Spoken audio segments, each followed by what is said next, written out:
छत्तीसगढ़ की 10 लोकसभा सीटों में से जहां 9 सीटों पर भाजपा ने सफलता हासिल की, लेकिन कोरबा में उसका सपना साकार न हो सका।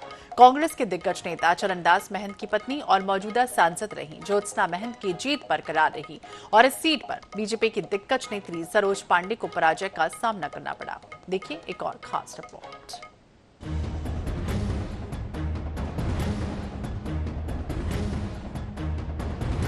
छत्तीसगढ़ में कोरबा ही इकलौती संसदीय सीट है जिसे कांग्रेस जीतने में सफल रही।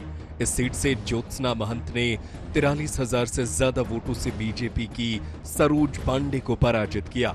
सियासी गलियारों में कोरबा से सरोज पांडे की हार के कई मायने निकाले जा रहे हैं, जिसमें सबसे बड़ी वजह बाहरी प्रत्याशी होना बताया जा रहा है।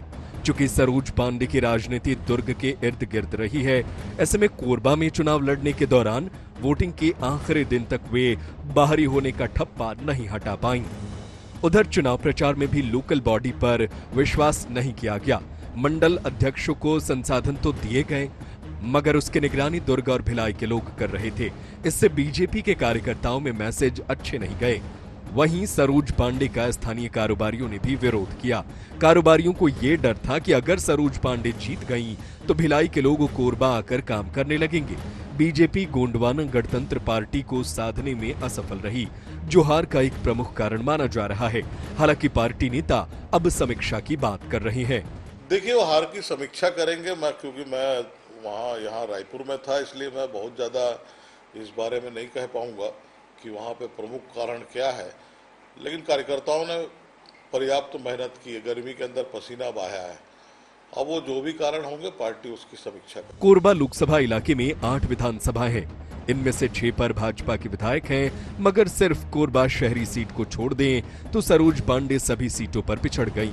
कोरबा में मोदी मैजिक और मंत्री लखनलाल देवांगन के चलते करीब 50,000 की लीड तो मिल गई, लेकिन मरवाही में बीजेपी का विधायक होने के बाद भी सरोज पांडे वहां से 18,000 मतों से पीछे हो गईं। अब देखना है कि कोरबा की हार की समीक्षा के क्या परिणाम सामने आते हैं। स्वप्नील गौर खेड़े, INS 24x7 रायपुर। और इसी के साथ इस बुलेटिन में फिलहाल इतना ही। बाकी अपडेट्स के लिए आप देखते रहिए INS 24/7। नमस्कार।